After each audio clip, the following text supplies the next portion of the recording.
see.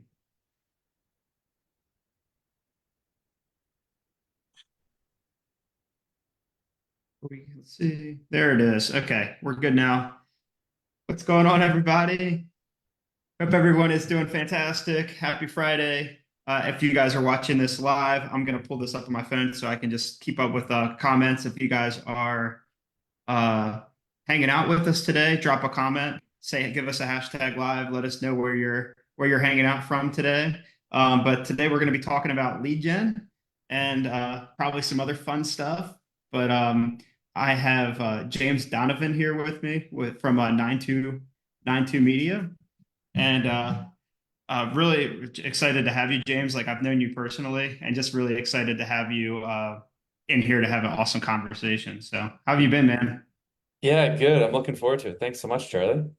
Yeah, right on. So, I guess just for starters, James, as I'm pulling up the combo here, the live stream, can you just give people maybe an overview of like how did you end up starting up getting into this world of accounting and the accounting world? Getting into the accounting was definitely not what I thought was going to happen 5 years ago. I was actually let go from my corporate job selling ads on adult sites for a year and a half. No way. And yeah, yeah, I was doing that for a year and a half. Wow. So I was let go from there, bought into a course online about starting a marketing company, get 5 clients, charge them 2K per month, make 10 grand, super easy. It's not as easy as as that.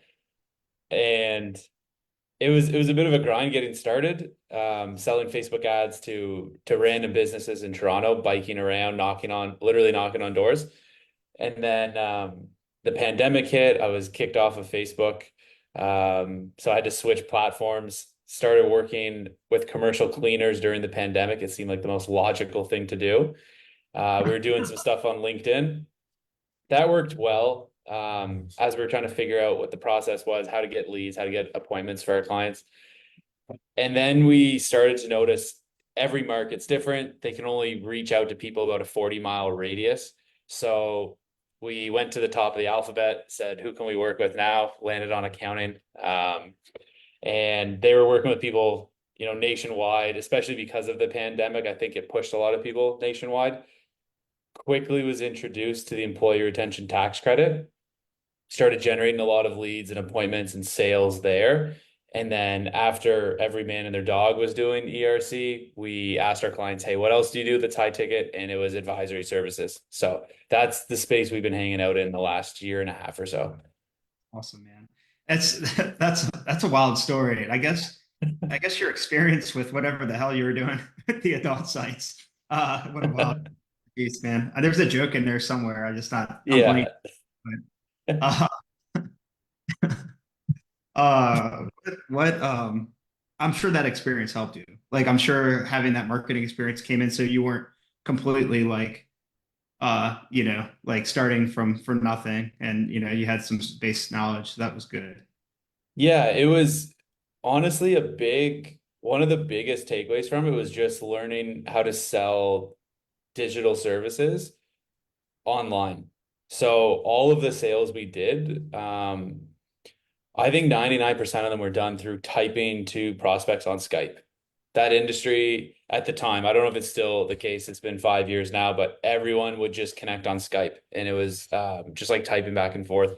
So selling, $30,000 a month packages for an ad space, typing back and forth with someone on Skype is crazy. And I never thought, that's how I would sell anything. But starting to see like what sort of money there was online, what other people were doing with affiliate marketing, buying traffic, reallocating traffic, et cetera. I think it was definitely really beneficial to do that for a year and a half prior to starting up something on my own in the digital space. 100%, man. Yeah. I mean, I know when I started, that was the part that I had to figure out was how the heck do I talk to people? How do I generate leads and start conversations, and how do I run a sales call? So all those things, like, that's pretty awesome. I think you picked a really good, I mean, I think you picked a good space, to jump into. Like, I think as an industry here, like, lead gen's not something that we all jump and we're all super excited and necessarily giddy about by nature. So but it's 100% necessary, right? So I think there's just a really good opportunity to help people with what you do. So, and Yeah, I really like the industry and the clients we work with and the different prospects we speak to and just people we've met at events, yourself at other accounting events. It's cool.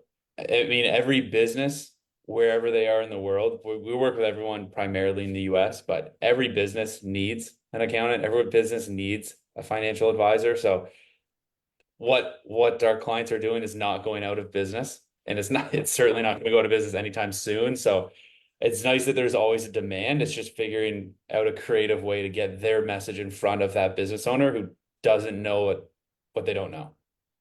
yeah, and that's something I definitely I want to talk more about today for sure.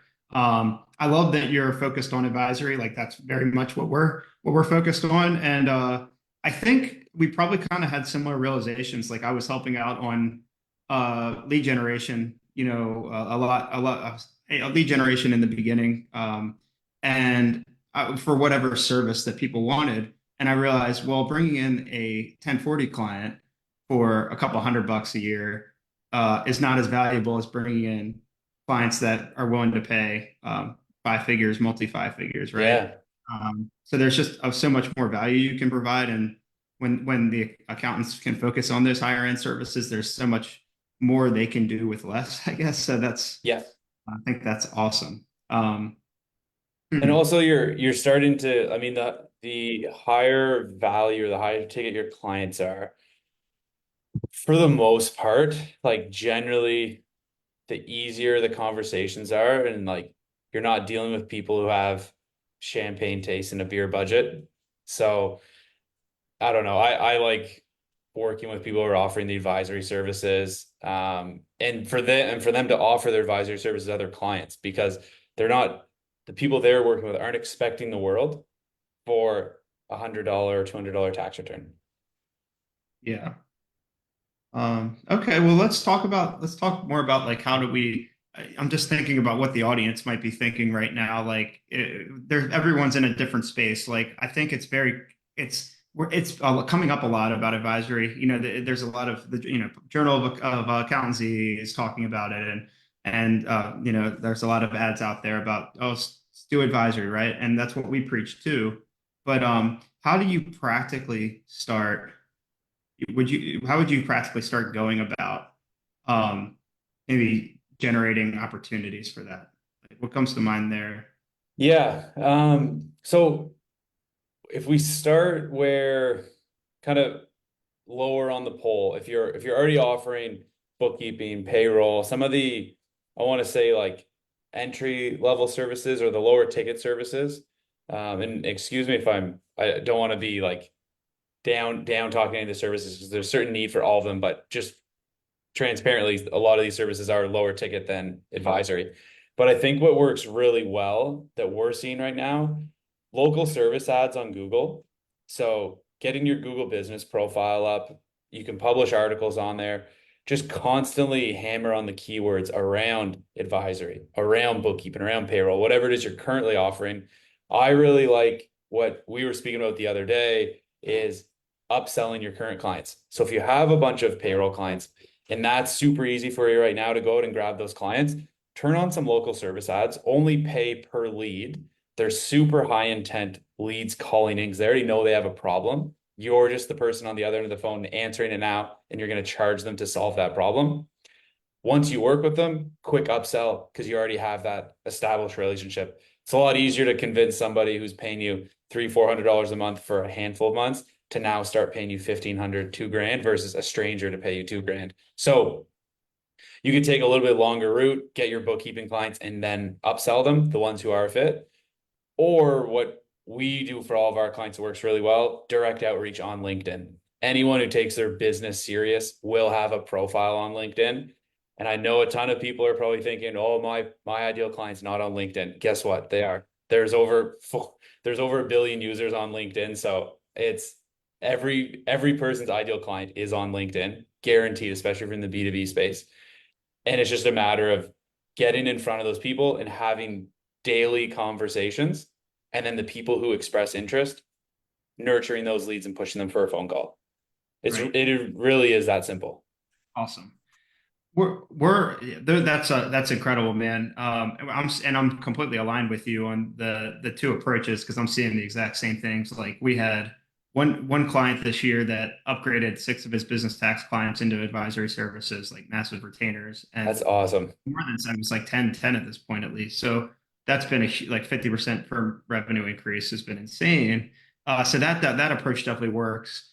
And then also, just going direct with like LinkedIn outreach, and I think that they can both be really effective in going direct into the advisory service. Yeah. Um, so what would you say? Okay,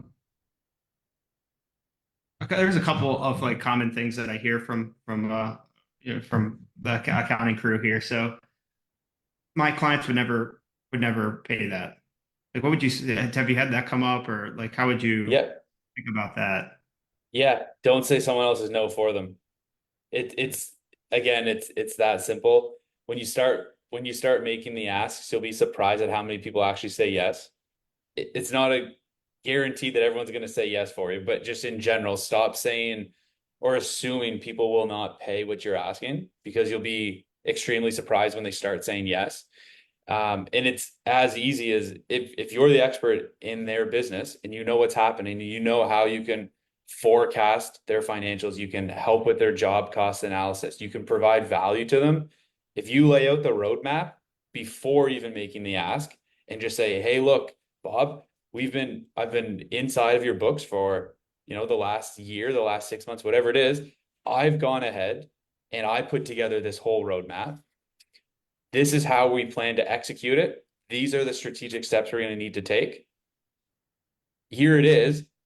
This is what it's going to cost to do it, and I'm going to be here to help you. You can go try to do it on your own, but I know you're not going to because you're probably not going to implement on it. And two, it's not your area of expertise. So here's the roadmap. You didn't ask for it. This is the plan. When do you want to do it? I think if you just lead with that value, you do it before they're even asking, it positions you in a stronger area because the work's already done. They just have to say yes to the plan they have in place now. Right. And like that's incredible. I think that's a big thing is we're not selling we have to learn not to sell deliverables and the features versus selling the plan, the roadmap Yep. or the process. Like the way that I don't remember who I said this to, but it was yesterday or the day before. Uh when you don't go to um I forget exactly how I put this, but you don't go to the auto dealer and you ask for tires and you buy the engine, you buy the transmission, like you're buying the whole car, and the whole car is more Yep. valuable essentially than the pieces of the puzzle, right? And we are typically in this industry selling the pieces of the puzzle instead of the whole. And the better that we can get at selling the whole, the more that we can charge and the more impact that we can make, right? Like I Yeah. think a big I thing. mean, it's just to build off what you're saying. I just bought a new vehicle a couple weeks ago, and I'm not asking, nor do I care how the vehicle's built, how it works, how all of the things happen. I just want to know what the price is, and is it going to literally get me to my destination? And if it does, cool. But like it's selling the end goal, not again, like you said, all of the bells and whistles and how does it actually work? Yeah. Nobody cares about that. They want the end result. Right. And I think what's really important that a lot of people I don't think are asking the question because they're asking the two in the weeds questions in the sales call is asking what that end stage is for that person, Yeah. right? Whether it's being able to retire at a certain age or sell the business at a certain time or retire their spouse or whatever it is. Getting clarity on that will help you to present the game plan in a better way and present the value in a better way. Um, Yeah. I love what you're I know saying. Yeah. I know me and you have both worked with the same sales coach in a mentorship group. And the biggest thing that was pressed on was the why behind people of why they want to buy. And not just, yeah, well, I want to make more money. Cool. Most people do. But like, what is that money actually going to do for your business? Is it going to free up more time you can spend with your family? Does it give you more cash to hire a new person, which now in turn maybe takes you out of the business? Like, really getting to the root of why they want this result is going to help with anyone in more sales because now you're actually relating to that person on what it is they actually want. But the answer is not just more money. And don't let people get off the hook by just saying, "Oh, I want more money," because that's an easy out. Everyone, 99% of people probably just want more money. But what is it you're actually going to do with that vehicle? Right. Like how much, what do you want to get the profit to? And then like, what would that do for you? What is that? Yeah. What, and that, And touching on that as well, Charlie, like even people, oh, I want to get to $1 million a year. Okay, cool. What's significant about that number? Is it just like you pulled it out of the air and it sounds cool, or is there a reason behind that? And if you can help reverse engineer with them, maybe they're like, actually, I need to make $2 million for my goal to happen, or I'd be more than satisfied with half a mil a year. But unless you ask the questions and you keep peeling back the layers, you're not going to get the true reason of what is going to motivate someone to take that next step. right. And that allows like, but once you do know that information, then you have a lot of ammunition, for lack of a better term, to first of all make an accurate roadmap from start to finish, Yep. and to communicate the value of those steps and what each step means towards their goal. Right. Super cool, man. If you guys have any questions as we're going through this, definitely should drop it in the chat and I'll keep an eye out. Okay. But yeah, this is awesome. So, um, I may come back to that, but I know that Okay. you mentioned I know that you mentioned LinkedIn. So I think people will say that they're doing messaging and they're having conversations, but they're if they're doing it on their own, a lot of times I hear like, yeah, but nobody wants to get on the phone or I'm not booking any calls, right? Is there any tips that you have or processes or anything that you'd be open to share that maybe Yeah. clarity on that? Really, really bluntly, think about if you receive the message you're sending out to people, and if it's shit, then rewrite it and think about something that's gonna pique more curiosity.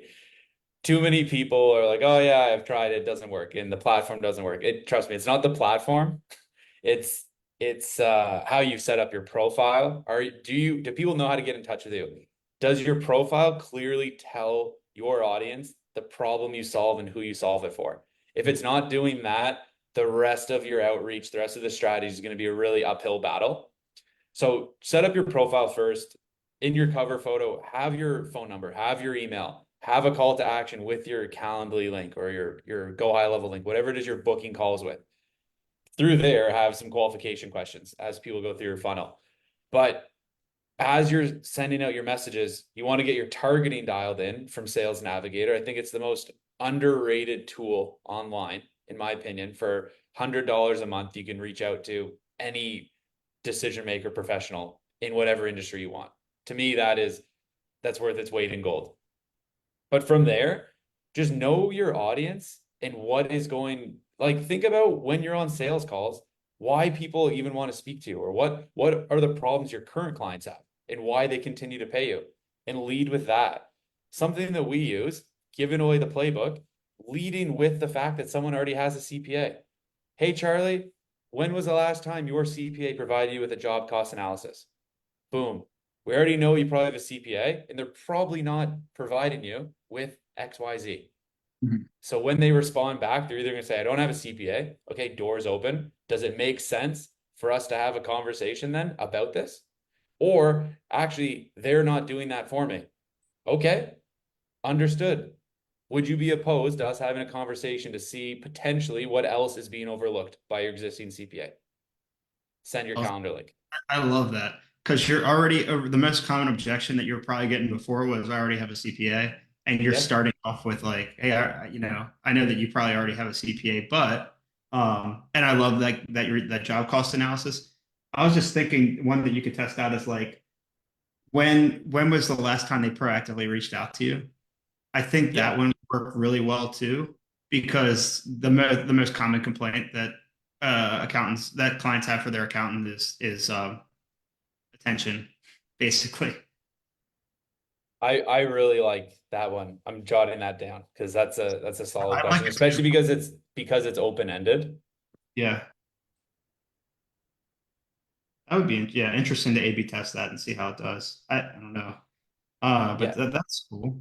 Do you I recommend? think I Go I ahead. think just based off what you're saying there as well, though, like as long as you keep your messaging engaging, use ChatGPT, throw it in, and then if you don't like it, say make this more curiosity piquing. Like reword this so that it's an open-ended question.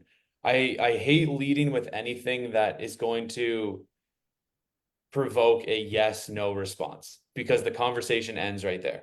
But like you Mm. said, when was the last time your CPA proactively reached out? You can't say yes or no to that. It makes sense. Yeah, someone could say no in general, but like realistically speaking, someone's not just going to say no. They might say, "Oh, well, it's been, 2 months ago or a year." Okay, cool. Well, how important? Like you have so many directions you can go with if you keep the conversation open-ended versus if you tie yourself into a question that you know you're just going to get a yes or no answer. Right. I actually like I may have a different type of different view on this a little bit because and there's like a million ways to skin a cat, right? But like when I do outreach, sometimes I think about what's a question that they're going to answer easy. Like what's something I can do to get a conversation opened and then follow up with like the more of the longer open question. So it just depends on the scenario of like, are we just gonna, going for if we only have one message that we're gonna send out to everybody, then probably that what yours would be better, right? Um, but if I want to get like a more of I think a conversation open, I sometimes I'll start with an easy to answer question or something more conversational and then pivot. But I think either way you can't really go wrong. And I think most people the biggest problem anyway is not doing enough of it anyway. Yeah, Consistent. yeah, Yeah. that's pretty much what it all boils down to. Yeah. And it's not, oh, I sent out 20 messages in the last week and I didn't get anything. No, try sending 50 messages a day, 100 messages a day for a month, and then look at your messages and see, okay, am I getting traction? Yes or no? What should I change up? Is it the messaging? Is it my targeting? Is it my profile? But it's a volume play. It's a volume play when it comes to messaging. To niche or not to niche? It's a question. Yeah, no kidding. I like niching down. I think you can get a significantly more dialed in message and you're not trying to sell to everybody. I'm a strong believer that if you're trying to sell to everybody, you're selling to nobody because your message is so diluted and it's so vague.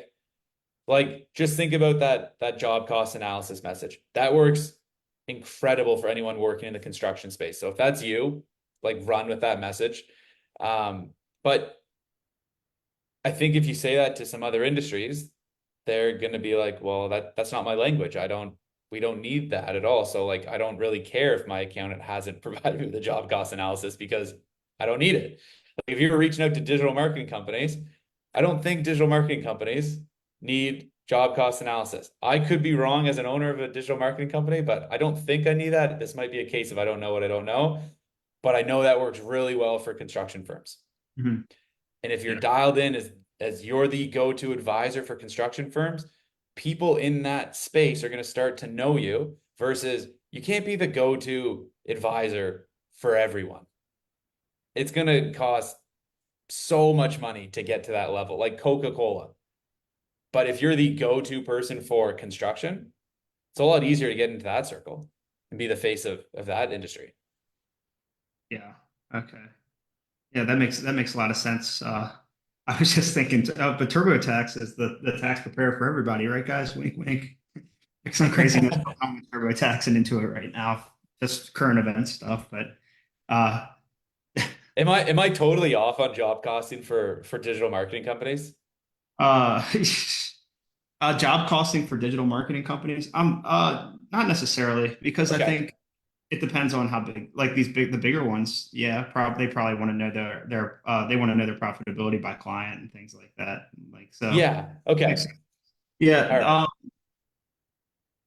yeah. I mean, I always say this, like you don't with niching, you don't. I say you don't need to sell off clients or change, go revamp your website or stop taking on people that come your way. But just social media is so noisy now.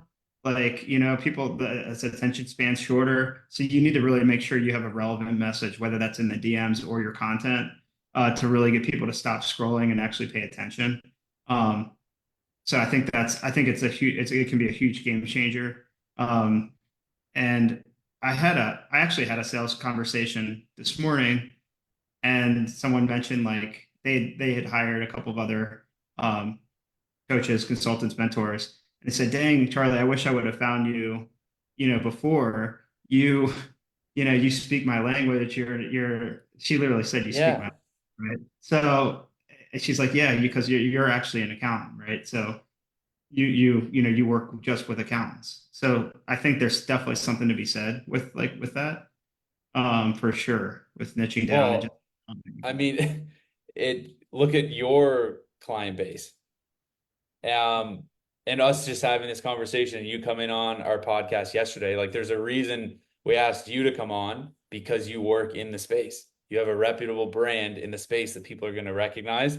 It makes sense. We're not just having anyone come on because just having someone who does marketing or consulting for, I don't know, funeral homes, there might be some overlap.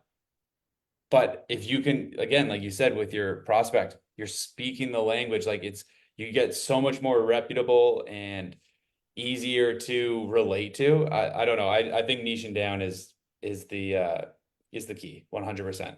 There's enough business in your own niche that you don't need to try to work with everyone. 100%. What would you say to somebody that says, especially this time of year, a couple weeks ago when we were going through a tax season, like I'm too busy to do marketing. I'm too busy. I'm just working. All I can do is work on my clients. So like our client saying that or our like Well, your businesses we're client, I looking to guess work with, yeah. you're a done for you provider, so you're probably like we've got it for the most part. But I know even then Yeah, there's yeah, okay. I get what you're saying. Yeah, yeah. I think it just comes down to delegation and what do you want in your business? Do you want to be busy every year in tax season doing taxes? Or do you want that, what we were speaking about yesterday, the consistent recurring revenue month after month after month? And if you can figure out a way when you are super busy to find other time, either outsource it or outsource the marketing or outsource the actual fulfillment of the tax returns, you can get out of that hump. And when everyone else is taking their time off, either around tax season or after tax season, that's when you press on the gas and go even harder because all of your competition is sleeping and resting right now. And you can go out and pick up all these other businesses that are sitting around waiting for you to come knock on their door. Yeah. I think where people fall into the trap too is their margins end up being so low with how they've priced engagements. Depending on the person, that they don't have the margin or the ability to delegate, and then they kind of get into that trap, right? Where Yeah. it's like, oh, I can't, I don't have the margin to, um, or they think they don't have the margin to get work off their plate. And then we have the problem of, okay, then we have to do a price increase or trim some clients to open up space for bigger clients and that kind of thing. Yeah, yeah. You also need to go around and prune your clients sometimes and free up the space of the people that are draining 80% of your resources and producing 20% of your revenue. It Mm, sucks to think we got to get rid of clients, but like it's so liberating sometimes doing that when you have clients that are draining your resources or they're taking up, a ton of your time or your team's time or whatever it is. How much better off would your business be, your own personal health, your mental wellness by not having some of those clients around? It's your business. You're in control. You get to make the call of, I don't want to work with this person anymore. So just like own that and stop working with people you don't want to work with and who are underpaying you for your value. I just had a thought like people in this space are selfishly selfless. Yep. Like they are so selfless that it's selfish because if they weren't so selfless,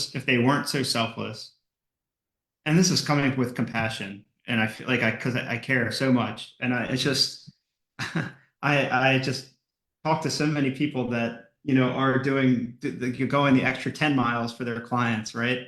And that's part of the reason why capacity is limited and why they're not at the profit point that they want, because they're saying yes to everybody and everything and putting everyone else first but themselves and loved ones and all that stuff, right?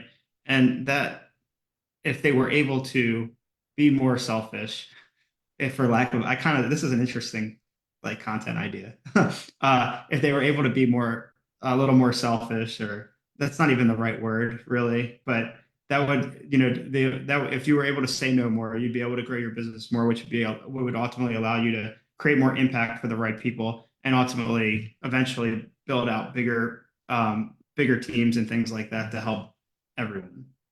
Right. Yeah, So I think the word maybe is being more disciplined. So yeah. not even being selfish, just be more disciplined. Like, is this going to be worth the trade-off for what I'm going to receive in a monetary value for my time or my team's time? If I say yes, what am I saying no to in the future? 'Cause when you say yes to something, you're saying no to something else. Or say no to this, and you can say yes to something else moving forward. But yeah, I like what you're saying there, and I think just need to be more disciplined and think intentionally about the direction you want your business to go in and Well, who you really want to work with and who you want to serve. it's awesome. Um, What else? Open table, man. What do you want to talk about? You want to talk about marketing? Like anything in general? I I love talking sales. That gets me excited. I love seeing our clients win. I love, yeah, like just seeing the person who goes from, at least for us anyways, like with our done for you, like a little hesitant, they're on the fence about working with us. Oh, I've tried this in the past, it doesn't work, or I've been burned in the past by marketing companies, who hasn't? Um, and then seeing the other side when they're like, oh man, this is so cool. Like, yeah, we're getting a ton of no's. You're gonna get way more no's than yeses with your outreach. But it only takes that one person once it closes to have that belief and faith. And it's like, let's just keep pumping this out. Let's get way more no's because I know that the yeses are coming. Just before getting on this call, we had a client. I was looking at an email that the team was responding to, and he was like, we're getting a lot of appointments, but they're not great and they're wasting my time. Okay, let's change the qualification questions. That's easy. It's such an easy fix. You wanted these questions before we went live. You already have $7,500 deal in the bank. We're sweet. Just change up the questions. Easy fix. And we're going to keep moving forward. It's Go. nothing to Yeah. panic about. We don't need to hit the eject button. It's all Yeah. good. That's a good way to put it. Don't hit the eject button. Just look at the pipeline, see what steps Yeah. broke. That's a very like engineer systematic way of thinking that I think is if you can think more that way as a business owner, that's great because you're looking at like every step of the pipeline. Like, okay, well, this one piece is broken, right? Which is who's showing up to the calls. So let's fix the qualification questions. Yeah, kind of reverse engineer. Like where's the bottleneck in this process right now? We're getting a ton of leads, we're getting a ton of appointments, but the quality we need to tweak. All right, so where do we adjust how much flow is coming through here? What question do we put in place that is going to discard all of the non-qualified people? And then is there anything we can do with the unqualified people? Is there a downsell we have? Is there a really low level offer we can get them in that maybe is producing really low recurring revenue and it's super hands off? So I think it was Alex Hermosi years ago, is one of the podcasts I was listening to. He talked about I forget the complete background of it, but it was something about selling the sawdust. If you're maybe a I know. paper mill. Yeah. Yeah, but basically, like, all right, you have this huge pile here. Like, what is the sawdust in your business that can be resold instead of just going in the garbage? Right. That basically that paper mill would make whatever paper, right? And then there Yeah, was sawdust on the ground, and they're like, well, we might as well sell this too. So they found a way to sell the sawdust. exactly. It's like, what can we do with the extra? Yeah. Um, I love the I love the downsell idea, and then they're also probably on an email list, and you can nurture them Yep. that way. There's a lot there. Um, Yeah, I love a good email list because an email to me is keep hitting them. I mean, obviously not every single day, but like as long as you're staying relevant and in front of somebody, until they say like unsubscribe or they buy something, those are the two avenues for me when it comes to someone on an email list. I'm gonna keep reaching out to you. I don't care if you say no a handful of times. If you're Hmm. gonna keep seeing our stuff, whether it be us or for our clients, and we're just constantly putting value in front of you, one of two things are gonna happen. You're going to buy, or you're gonna say, unsubscribe me. Eventually, one of those two things are going to happen. And Yeah. that's my mindset. The bigger we can grow this, the more people we can constantly put a message in front of. And then you're at the point where, it's the end of the month or the start of the month. I need to make a sale. Boom, hit your email list that has thousands, if not tens of thousands of people. You have a good offer, people are going to bite on it. There you go. Just keep making offers, right? You miss That's right. 100% of the shots you don't take. Yep. Uh, we talked about this a little bit yesterday off interview, I think, but like, what are some of the most common, if we're going to let's talk a little bit of sales, like, what are some of the most common mistakes that you see when you are auditing sales calls or sales processes? Uh, Cool. with- Um, One of the most common ones is I think going in blind and not really having a process. And without having a process, it's hard to know where, like, what's the center of the bullseye. If you're going in, you don't even know your own path to get to that bullseye, your prospect's not going to know what this looks like either. So I always tell our clients, figure out where your prospect is right now. What motivated them to get to this call? What are they hoping to achieve while being on this call? Where are things currently in the place right now? What's the dream look like a year from now, 2 years from now? What does that situation look like? If everything was to align, what is the dream outcome? And then from there, you're just building that bridge. Okay, well, how long have you been in this current place?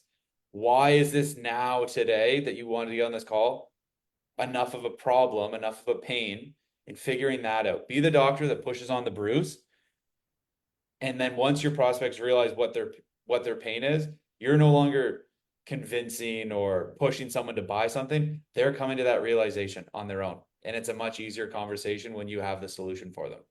Now you're not selling anything. You're just helping guide them to the solution that they know internally that they need. right. Selling solutions, not services. Yeah. Um, what about what about making the offer on the call? Like, uh, versus proposals. Like, do you have any thoughts about that? Like proposal versus different? Because I think the standard is doing a proposal towards the end there. Yep. So if you want to be the same as everyone else and get the same results as everyone else, to do what everyone else is doing and send a proposal, get lost in the noise, it'll get pushed into someone's inbox. They're going to get busy. They're not going to look at it. You, you might follow up with them. You might send them an email. What we see is a lot of people don't, and then they wonder why they're struggling to close deals. So while you're on the call, if you've done a solid enough job at building some rapport, figuring out where they're at, where do they want to get to, and you lay out that roadmap that we spoke about, you're doing your prospect a disservice by not making that ask. You're saying they're no for them and just assuming they want to review it in a proposal. But the reality is, people don't need time to make a decision, they need more information. You're the person with all the information on the call. So why not have that conversation with them? Hey, here's the roadmap. This is the investment. This is how long it's going to take for us to achieve the result. When do you want to get started? And what questions do you have about getting started? They don't need time to think about it, and they're not going to end the call and sit there and truly think about it for the next week.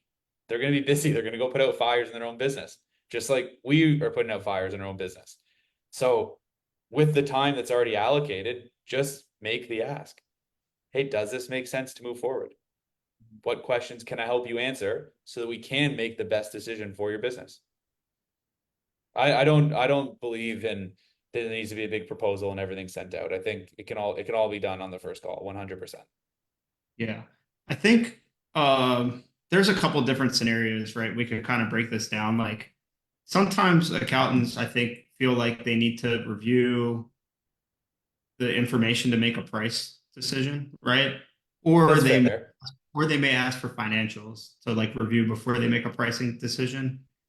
Um, in certain cases, you may not really need to do it. Like, um, with advisory, if you're charging 1,000, 2,000, $3,000 a month, you're probably going to be like, okay, you may have it may be more or less work there, right? In the beginning for the cleanup portion of it or whatever. But what's I going to say here? Um, you can also have a clause in the engagement letter that's like we can review pricing after 90 days, Yep. or you start with a like an hourly retainer for an hourly price point for a couple months to even out and to figure that out, and just have that in mind for the first 30, 60 days, and then move into the price point. But there's ways to kind of work around where you can make the ask right away and get started. Yeah, um and I think knowing knowing your audience as well, again, niching down. If you know your construction firms who have X amount of headcount or they have X amount of revenue, not to generalize everyone into one box, but you get a pretty good idea of where they're going to be at. Yeah, you can have your rough figure. Hey, this is what it's going to look like the first 30, 60, 90 days of working together. After that, once things are cleaned up and now we start forecasting, we're going to reassess what this whole project and engagement looks like. But right. yeah, I get where you're coming from there. Also maybe just request some of those statements or those docs while on the call. Mhm. Depending on the level of sensitivity of them and how they're asked, you can ask for them before the call as well. And you can go into the call with the homework and you have the roadmap already built out for them, just like we spoke about doing for your existing clients. So there's different ways to go about that for sure. Yeah. I think the most common thing that I generally hear happen is they'll ask some questions, usually more detailed questions about like, okay, what's your accounting look like? How many transactions? Like James, I like how you are talking more about like consultative sales where you're asking questions about where they're trying to get to in their current business, which is going to lead to higher end services. But then at the end, I think generally it ends with like, okay, well, let me go back to my desk. I'll think about this for a little bit and I'll shoot you over a proposal and just get back to me. Okay, bye. Right. And that's how the call ends. Really, that's the most common, I think, and it's costing whoever you guys that are doing this, it's costing you thousands and tens of thousands to six Yeah. figures by doing it that way. At Um, at the very least, schedule a follow-up call on the calendar yes, and have them yes. accept it while on the call. Like the that is the absolute It's bare minimum. every If you're week. not comfortable making the ask on the call, hey Charlie, when does it make sense for us to get back on Zoom and go over the decision, go over next steps? If you don't have that, it is going to be so hard to get back on someone's calendar who's busy, you're busy. They don't know what next steps are. They're not looking at anything. I know you're speaking about this and you tell your clients to do the same, but like at least a follow-up meeting on the calendar. Yep, Bare minimum. bare Like minimum. that is a non-negotiable. Just that step alone will increase revenue Yeah, probably drastically. Go back 100%. and look at how many. I mean, go back and analyze how many missed like how many proposals were sent out, or how many meetings that you had where you said you were going to, and they either the proposal didn't go out or it did, and you never heard back. Like add up all that revenue. Try to test it out with that by adding a meeting 42 to 48 to 72 hours or 24 to 72 hours after the first call, where Yeah, you just that proposal, make the offer, get the cash collected if possible, like ideally, and get the dang thing started. But yeah, I think James just like end a meeting with a meeting. It's a common yep, saying. Like always have tangible next steps, because when you have open loops in your sales process, it's costing you tons of money and 100%. and the ability to help more people, right? And you're now and you're probably chasing a lot of people that weren't qualified or that you should not be chasing because to me if you've spent 30 minutes 45 minutes with somebody on a call and they don't want to schedule a next step, it's probably not going anywhere. Right. So don't waste your time chasing them. Get them on your email list. They can buy your downsell to something that makes more sense for someone who's unqualified. But if you spent that much time and you did your job properly and you identified where they're at, where they want to get to, and they still don't see the value in that and they are qualified, but they don't want to schedule that next step, I wouldn't be wasting a whole lot of time chasing them. And you can buy back that time, focus on more outbound. You can focus on your other clients who are paying you. You could reallocate that time. So it's not even just what you're collecting cash wise for making more money. You're also getting, you're essentially reinvesting that time back into the business, which is huge. Love it. Just like your client said about you just got to adjust the qualification steps now that that guy's unqualified, right? Yep. Yeah, So, exactly. Just make your tweaks. Look at your data and make your tweaks. love it, man. There's some golden nuggets here, guys. So please go back and you know, um, I don't know, just make sure you write down some takeaways in here, like write down some things and just go implement and take action, right? Um, cool, James. Well, like tell us a little bit about, we haven't really talked too much about what you do, so I want to make sure we actually jump into that. Oh, you're So good. You're good. What we do is it's a done for you service for our clients. We're really a growth partner for fractional CFOs or advisory firms where we're their fractional marketing department. We come in, we're gonna help grow your brand across LinkedIn, Google, basically get more eyeballs on what you're doing right now. We're going to provide you with sales support, operation support. So any bottlenecks you're facing with how to structure your offer, they have you for that. How to build your team, hiring. We have a coach who's dedicated to help solve those problems. He built and sold his firm. So anything that you're likely going through within your business, we have answers for that. And then in addition, we're also generating leads and we're qualifying those appointments and putting them onto your sales calendar. So basically our clients can sit back, watch their brand grow and just take sales calls. awesome, man. That's badass. So I know it's so nice to have just like what we've talked about with accountants and not selling the pieces, but selling the whole, right? Selling the sum of the parts. Like um, that's like a lot what both of us are doing, is really Yeah, focusing holistic approach to helping accountants with their, grow their firm and, live the life they want and not keep going through all these crazy busy seasons, right? So 100%. where can people find you, man? Where do you hang out? LinkedIn would be the best spot. LinkedIn or other site, 92media.com, NINETWO. Also accountingleadsnow.com. So any of those three spots be a good spot to get connected. Love to have a conversation. But for everyone who's listening as well, definitely implement what Charlie's telling you to do because he's pushing some good stuff over. Same, likewise with you, man. You've been crushing it, and I'm super excited about the lead gen stuff you guys are doing over there, and all the other the cool things you guys are doing in Appreciate that. ops and offers and sales. So cool, man. Well, I hope you enjoy your weekend out there. Have a great time. Thank Uh, you so much. Thanks for having me, Charlie. Appreciate yeah, it. let's definitely do this again. All right, yeah, cool, guys. So I'm gonna go ahead and stop the stream, but I'll see you guys to